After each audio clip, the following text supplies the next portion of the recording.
बच्चों, कैसे हो सारे।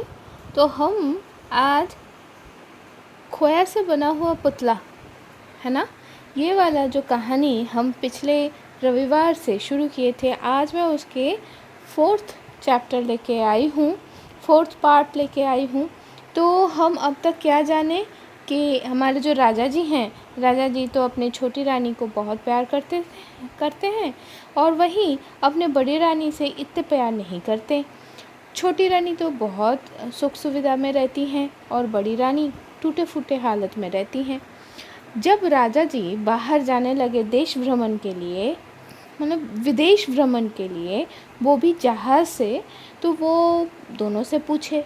तो जहाँ पर छोटी रानी अपनी ख्वाहिश का भरमार पूरा एक लिस्ट बता दिए कि उनको ये चूड़ी चाहिए, पायल चाहिए, साड़ी चाहिए, हार चाहिए, तो वहीं बहुत बोलने के बाद, पूछने के बाद बड़ी रानी बोली कि उनके लिए एक बंदर का बच्चा, मतलब एक छोटा सा बंदर ला के देने के लिए, इसका मतलब जो उनके साथ रह पाए। फिर देखा गया कि भाई राजा जी तो कैसे ना कैसे सारे जुगाड़ करके लाए, लेकिन जब वो दोनों रानियों को वो सारी चीज़ें देने लग गए तो वो देखे बड़ी रानी, जहाँ वो क्या देखे कि जहाँ पर छोटी रानी हर कोई चीज़ इससे नाखुश हो गए, भले नाखुश हो गए, क्योंकि वो जो भी साइज़ था, जो भी उसका नाप था, उसे वो सही साट उनसे बैठ नहीं पाया। तो वो जहाँ पर नाखुश हुए उसको लात मार दिए बोले तो उसको फेंक दिए। वहीं बड़ी रानी को जो मिला, जैसा मिला, वो उसमें ही खुश हो गए। फिर वो जो बंदर है, इस बीच बंदर ने बोल दिया कि वो जो गहने और साड़ी है वो कोई बहुत ही अच्छी लड़की जो धार्मिक हो, बहुत अच्छी हो, सुशील हो, वैसी ही लड़की सिर्फ उन सारे गहनों को पहन सकती हैं या पहन सकती है वो, और कोई नहीं।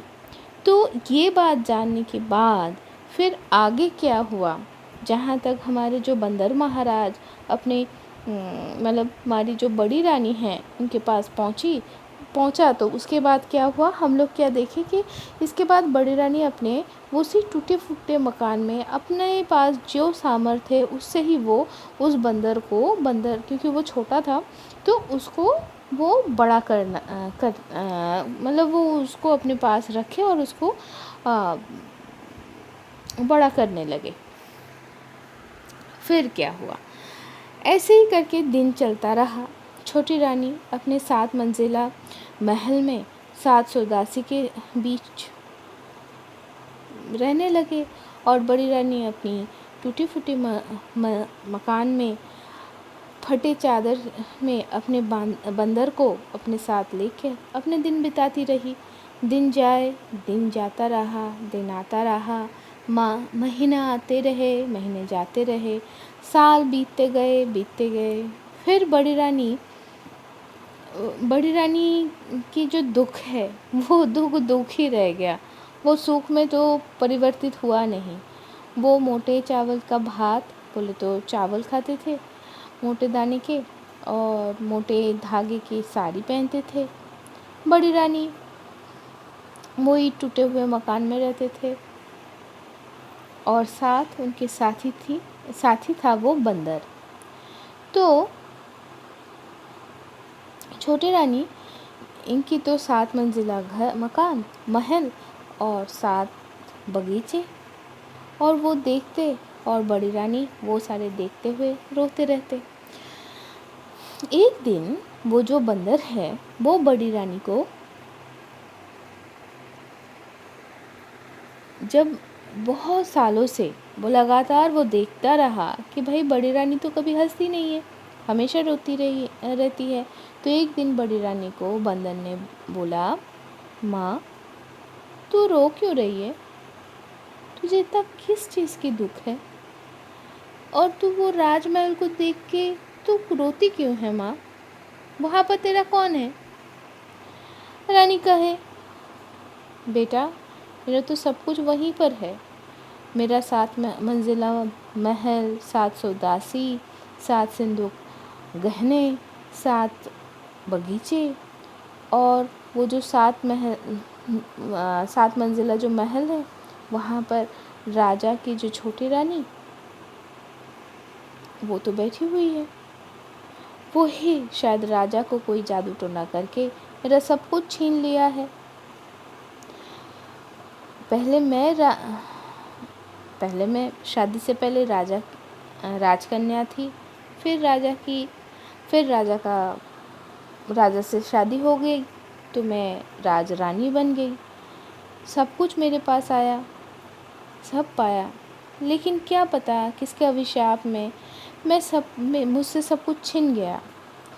और ना तो मैं राजा जी को कोई बच्चा दे पाया और ना ही मेरे पास वो सारे रहा। और सोचो कितने जन्म के शायद पाप किया था, इसीलिए शायद बहुत सारे लोगों को मैं कष्ट दिया था। इसीलिए मैं ना तो माँ बन पाया, ना ही मेरे पास मेरे सारे संपत्ति वैभव रह पाया। मुझे बहुत ही अपमान, बहुत ही यातना सहना पड़ा और अभी भी सह रही हूँ और फिर भी मैं ज़िंदा हूँ। तो दुख की सारी बातें जब वो बोली अपने बंदर बच्चे को, तो तब वो जो बंदर था वो रानी की गोद में चढ़ के बैठ गया और रानी की आंखों से पानी पोंछ के रानी को बोला, माँ तू रो मत, मैं तेरा दुख मिटाऊंगा। तेरा 7 मंजिला राजमहल तुझे दिलाऊंगा, 7 बगीचा तुझे दिलाऊंगा और 700 दासी भी तुझे वापस मिलेगी माँ।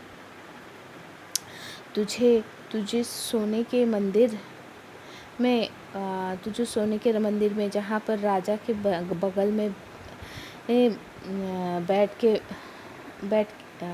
में बैठ के अपने बच्चे को लेके बैठने का सपना देखती है, वो भी तुझे दिलाऊंगा।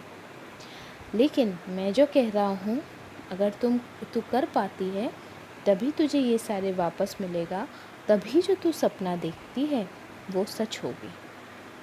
तो बंदर के बातों से रानी के आंखों में पानी आ गया और वो हंस पड़ी रोते हुए ही। तो वो बोले, बेटा मेरा, कितने सारे देवताओं के पास मैं गई, कितने तीर्थ में भटकी, तब भी मेरे पास एक बच्चा नहीं हुआ, एक राजपुत्र नहीं हुआ। और तू कौन सा तपस्या करके आया है रे? हैं? तू मेरा बंदर है, तू कैसे मुझे बच्चा देगा? हाँ, इससे अच्छा है तू मेरे पास जैसा है शांत शिष्ट होकर अच्छे बच्चे की तरह रहे।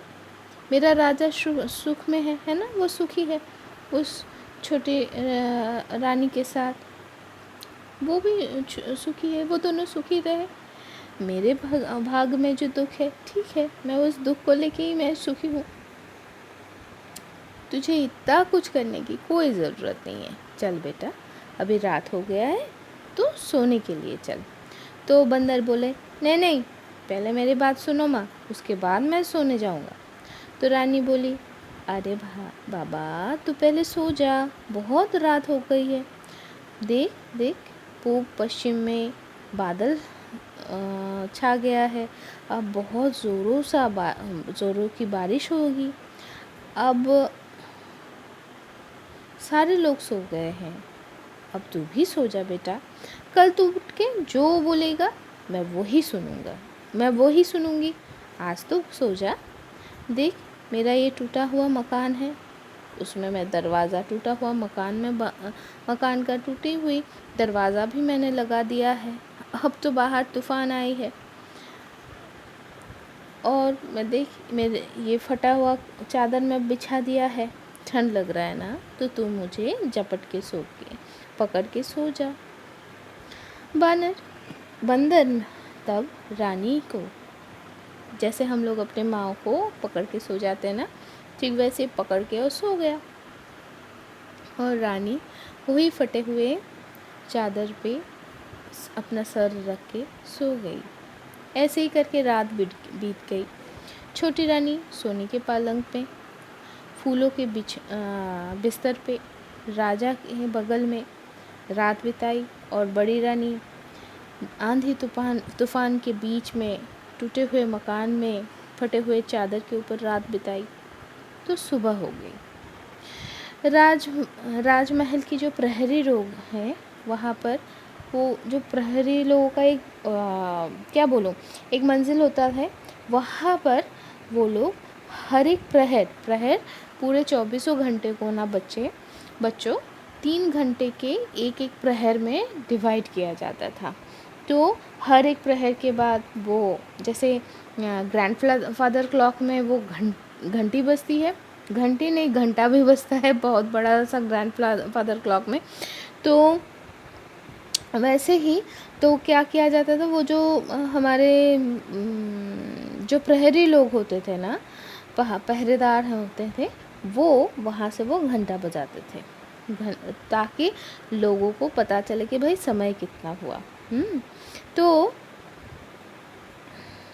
हुआ क्या कि भाई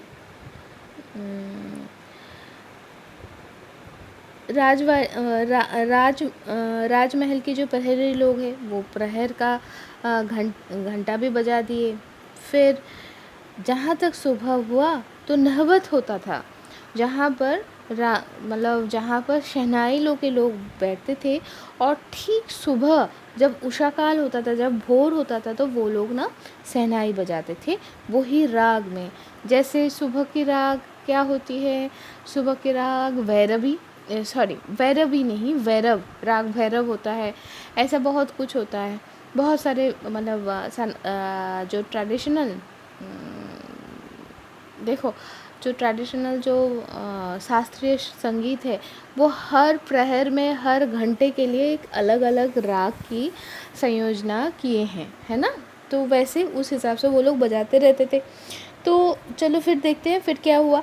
अब ये जो शहनाई की आवाज़, प्रहर की आवाज़, ये सारे सुन के राजा और छोटी रानी की नींद खुल गई।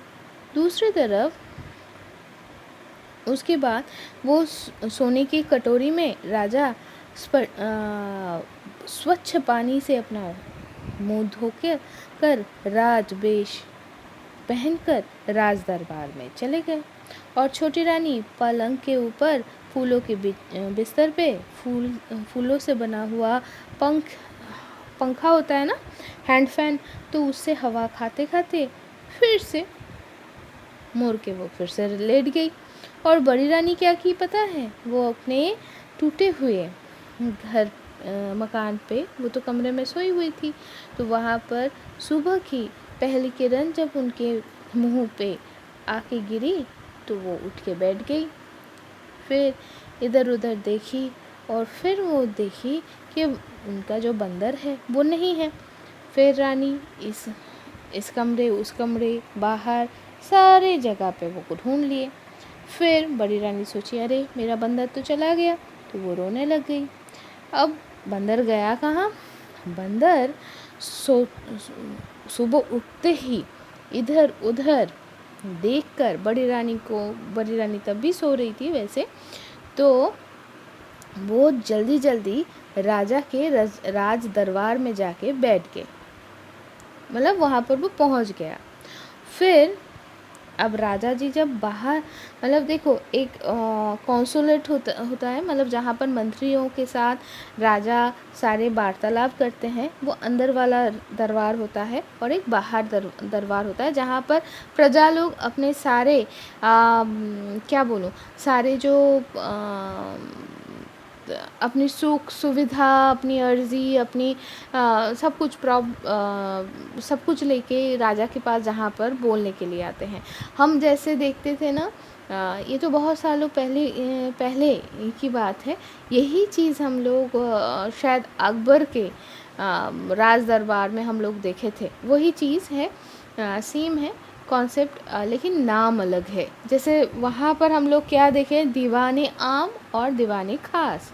दीवाने आम बोले तो जहाँ पर ये जो बार दरबार बोले तो जो बाहर वाला है, तो वहाँ पर बंदर आके, जहाँ तक राजा वहाँ पर आके बैठे, तो वहाँ पर भी जब आम जनता के साथ राजा बातचीत करते थे तो तब भी सभासद, मंत्री, सिपाही, संतरी सारे लोग वहाँ पर रहते थे।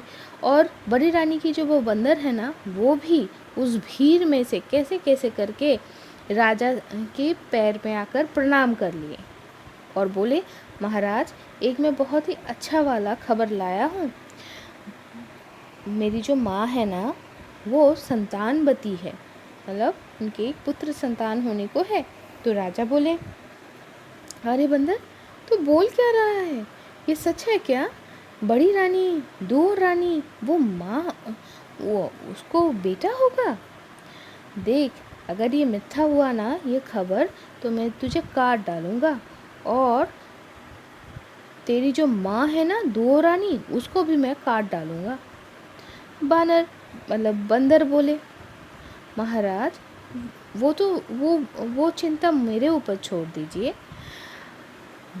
अभी तो आप मुझे खुश कर दीजिए और मैं विदा हूँ, क्योंकि मैं आपको इतना अच्छा खबर दिया।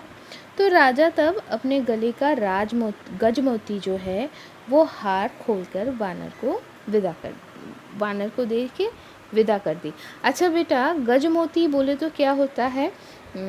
हम लोग बांग्ला में बोलते हैं गजमोती।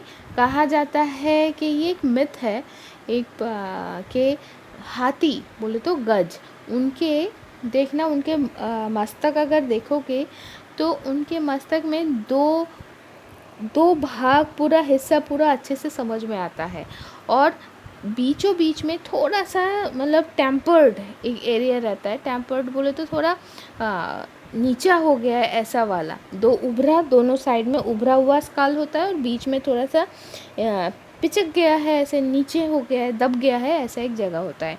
कहा जाता है जो हाथी होते हैं ना, वो बुद्धि में श्रेष्ठ होते हैं और वो एक मोती पॉजेस करते हैं जो वहाँ पर रहता है। तो भाई वैसा ही गजमोती है ये, और एक स्टोरी हो गई। तो राजा वैसे वाले बड़े वाले मोती से बना हुआ जो हार है वो वानर को देकर विदा कर दिए। और बानर भी, हमारे जो बंदर है, बंदर मियाँ तो भी नाचते नाचते अपने टूटे फूटे घर पे वापस आ गए अपनी माँ के पास। उसकी माँ तो तब रो रही थी। दो रानी मतलब बड़ी रानी तब आँखों का जल पोंछकर अपने धूल सारे शरीर में लगे हुए धूल झाड़ कर वो अपने बंदर को बोली, बंदर को देखती रही। अच्छा, यहाँ पर एक गलती मैंने कर दिया कि ये जो आँखों से पानी बोलो, धूल बोलो, ये सारे झाड़ना पोंछना, ये सारे काम हमारे बंदर मियाँ ने किया अपने माँ के लिए। और फिर वो माँ को बोला, देख माँ, तेरे लिए क्या लाया हूँ। तू तो राजा की रानी है ना लेकिन तेरे गले में देख, कोई हार नहीं है। तो लकड़ी से छोटे छोटे सीड्स, मतलब गोल गोल बीड्स बना के उसका माला पहनती है। देख, मैं तेरे लिए आज मोती का माला लेके आया हूँ। तो रानी बंदर के हाथ से गजमोती का जो हार है वो देखने के लिए लिए। फिर वो बोली, अरे ये हार तुझे मिला कहाँ से? ये तो राजा जी के गले का गजमोती का हार है। तू जानता है, जब मैं वहाँ पर थी ना, तो मैंने ही ये बनाया था, लेकिन तुझे कैसे मिला? वो अच्छा, तो तुझे मिला कैसे? राजा जी क्या ये फेंक दिए थे इसीलिए तुझे रास्ते में मिला? तो बंदर बोला, नहीं माँ, मैं कुछ रास्ते से उठा के लेके नहीं आया हूँ, और तू जो बना के दिया है राजा को, वो हार थोड़ी ना भले ना कोई रास्ते में फेंकेगा हैं। तो रानी बोली, तब तूने क्या चोरी की है? तो बंदर बोला, अरे छी माँ, मैं क्यों चोरी करने जाऊँ? आज मैं राजा को एक बहुत अच्छा वाला सुखबर दिया है, तो इसीलिए राजा जी मुझे खुश होकर ये गजमोती का माला मुझे दे दी। रानी बोली, अच्छा, तो ऐसा क्या खुश खबर दे दिया भाई? तो एक दुखियारी माँ का बेटा है, तो तू कौन सा सुखमय संवाद उनको दे दी। तो और वो भी मतलब भोर होते होते ही तू भाग के गया है वो खबर देने के लिए राजा को। तो बंदर बोला, माँ मैं सपने में देखा कि मेरा ना एक भाई हुआ है और वो ही राजगद्दी पे बैठा हुआ है। यही देख के मैं दौड़ के राजा को जाकर ये खुशखबरी दे के आ गया। और यही सुन के राजा जी अपने गले का हार मुझे दे दी। तो रानी बोली, अरे तू तो राजा को बोल के आ गया है कि राजा को लड़का होगा। अरे कल जब वो सुनेंगे कि ये सारे झूठ है, तो आज तो उन्होंने गले का हार दिया है, कल तो वो अपना तेरा सर ही काट के ले लेंगे। अरे क्या कर लिया है तूने, हैं जो एक निवाला खाने को मिलता है रूखा सूखा, उसको ही लेके हम पड़े रहते हैं। तभी तो साल भर में एक बार तो राजा से मुलाकात हो जाती है। अब तू तो वो भी मिटा दिया, वो भी छूट गया। अब वो थोड़े ना आएंगे जहाँ तक उनको पता चलेगा कि ये झूठ है। अरे तू क्यों इनको ये जंजाल, क्यों ये कचरा कर दिया तू सारे। तो बंदर बोले, माँ तुझे डर क्यों लगता है, इतना सोच क्यों रही है। अभी 10 महीने चुप करके रहे, सबको पता चलने दे कि बड़े रानी को लड़का होगा, और फिर राजा जब लड़का देखने आएंगे तब की बात तब है। मैं तब उनको एक सोने का सुंदर सा बच्चा, सोने जैसा है सुंदर सा बच्चा मैं लड़का दे दूँगा। तो तब तो राजा को दिखा देना। अभी चल, बहुत समय बीत गया है, बहुत ज़ोरों का भूख लगी है। तो भाई अब बंदर तो चला खाना खाने। इसके बाद वाला एपिसोड में हम देखेंगे फिर क्या होता है। तब तक के लिए आप सारे लोग अच्छे से रहो, खुश रहो और फुदकते रहो। टाटा।